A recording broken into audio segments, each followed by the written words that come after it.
নমস্কাৰ সহজ আখল চেনেলটোলৈ পুনৰবাৰ স্বাগতম জনাই মই আজি বৰলুৱা মাছৰ এই খাৰ উতলোৱা এবিধ আমাৰ অসমীয়া থলুৱা তৰকাৰী ৰেচিপি আপোনালোকৰ লগত শ্বেয়াৰ কৰিব ওলাইছোঁ।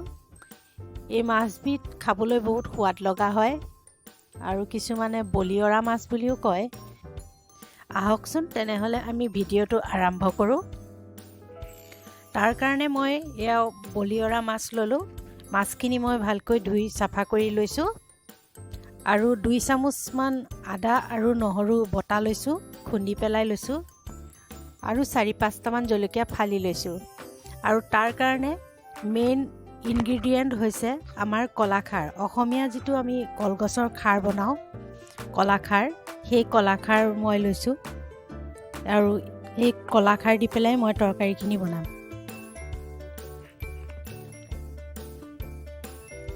এতিয়া মই এটা কেৰাহীত প্ৰায় 1 গিলাচমান পানী লৈছোঁ আৰু পানীখিনি উতলিবলৈ দিছোঁ।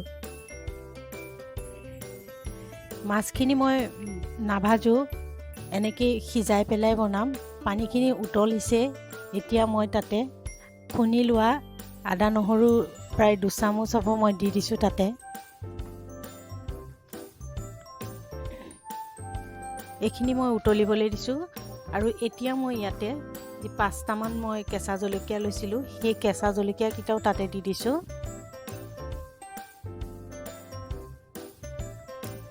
এই তৰকাৰীখন খাবলৈ বহুত সোৱাদ লগা হয়। ইয়াতে মই 1 চামুচ নিমখ দি দিছোঁ, হালধি অকণমান দিব পাৰি,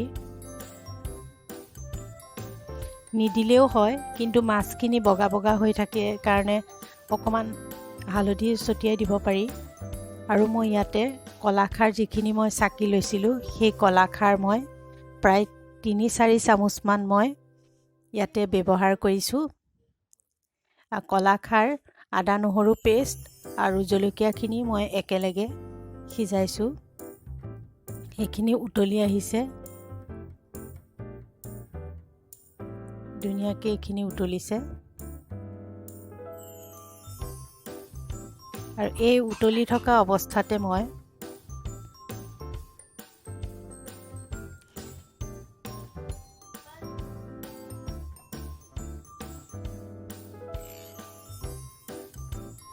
এইখিনি ধুনীয়াকৈ উতলি আছে।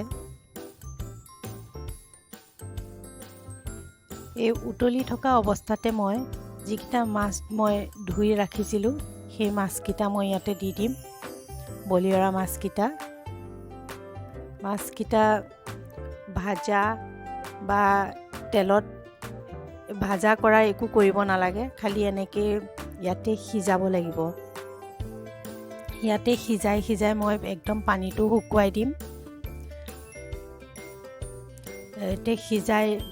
এতিয়া মই অকণমান হালধি দি দিছোঁ। সিজাইকৈ পানীটো শুহাই দিম আৰু লৰচৰ কৰি থাকিব তেনেকৈ নালাগে, হেতাৰে নিজে মানে পানীটো শুহি পেলাই কেৰাহীত লাগি ধৰিব, এটা হৈ যাব। এবাৰ এতিয়া মই পহিলাতে মাছকেইটা টান হৈ থাকোঁতে অকণমান লৰাই দিছোঁ। কোমলীয়া মাছ যিহেতু, মাছকেইটা কোমল, সেইকাৰণে বেছিকৈ লৰাই থাকিলে ভাঙি যাব, লৰাই থাকিব নালাগে। এতিয়া মই সিজাই লাহে লাহে পানীটো শুকুৱাই দিছোঁ আৰু একে শুকাই পেলাই কেৰাহীত লাগি যাবগৈ।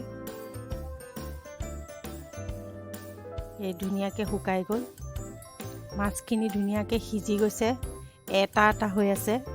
হেতাৰে বেছি লৰাই থাকিব নালাগে, এনেকৈ আমাৰ মাছখিনি তৈয়াৰ হৈ গ'ল। খাবলৈ বহুত সোৱাদ লগা হয়, কলাখাৰত সিজোৱা হয় যিহেতু খাবলৈও টেষ্ট হয়। এতিয়া মই ইয়াতে 1 চামুচ একদম আমাৰ সৰিয়হৰ তেল থাকে, তেল দি দিছোঁ আৰু এয়া আমাৰ খাৰত উতলোৱা মাছ প্ৰস্তুত হৈ গ'ল। এনেকৈ খাবলৈ বহুত সোৱাদ লগা হয় তৰকাৰীখন বা মাছখিনি। আমি পনীয়াকৈও ৰাখি খাব পাৰোঁ, কিন্তু এনেকৈ শুকুৱাই দিলে বেছি টেষ্ট হয় খাবলৈ। ভিডিঅ'টো যদি চাই ভাল পালে তেতিয়াহ'লে লাইক কৰি দিব, কেনেকুৱা পালে কমেণ্ট কৰি জনাব আৰু এনেধৰণৰ ভিডিঅ' চাবৰ বাবে আমাৰ চেনেলটো প্লিজ ছাবস্ক্ৰাইব কৰি দিব।